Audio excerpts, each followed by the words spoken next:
First விரதத்த start பண்ணிட்டேங்க. 6 நாள் விரதம் இருந்துட்டு 7வது நாள் திருக்கல்யாணம் பார்த்துட்டு, விரதத்த முடிக்க போறேங்க. நான் அம்மா வீட்ல தான் இருக்கேன்.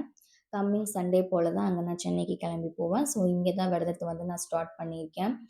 இங்க அம்மா வீட்ல என்ன பொருள் இருக்குமோ, இங்க அம்மா வீட்ல முருகர் படம் தனியா இல்லங்க. முருகரோட விக்கிரகமும் இல்ல, வேல் எதுவும் இல்ல. அவங்க கிட்ட அந்த 5 படம் இருக்கு பார்த்தீங்களா? அதுல தான் முருகப்பெருமான் இருக்காரு. இங்க இருக்கிறத வச்சு என்னால என்ன பண்ண முடியுமோ, அப்படிதான் நான் பூஜை பண்ணியிருக்கேன். முதல் நாள் நெய்வேத்தியமா பசும்பால் தாங்க நான் காய்ச்சி முருகனுக்கு வச்சிருந்தேன். வெற்றிலை தீபம் போட்டேங்க. வெற்றிலை தீபம் தான் போட்டு நம்ம 6 நாள் விரதம் இருக்கணும்லாம் இல்ல. நம்ம எந்த தீபம் வேணாலும் போடலாம். நான் வெற்றிலை தீபம் போட்டேங்க. நிலைவாசல்லாம் கிளீன் பண்ணிட்டு, மஞ்சள் குங்குமம் வச்சுட்டு, கோலம் இட்டுட்டு, அதுக்கப்புறமா போய் முருகப்பெருமானுக்கு மலரால அலங்காரம் பண்ணிட்டு, தீபங்கள் போட்டுட்டு, தீப தூப ஆராதனையோட சுவாமிய வழிபட்டேங்க.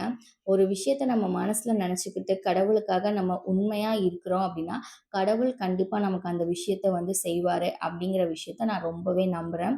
நீங்க கந்த சஷ்டி விரதம் எப்படி இருப்பீங்க? எந்த மாரி முறையில இருப்பீங்கன்னு சொல்லிட்டு கமெண்ட்ல சொல்லுங்க. சஷ்டிக்கு அந்த 6 நாள் விரதம் இருக்கிறப்ப, பக்கத்துல இருக்கக்கூடிய முருகர் கோவில். முருகர் கோவில்னா, முருகர் கோயிலுக்குன்னே இல்ல.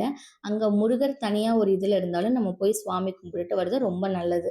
7 நாளைக்கு நான் நெக்ஸ்ட் வர வீடியோல உங்களுக்கு அப்டேட் பண்றேன்.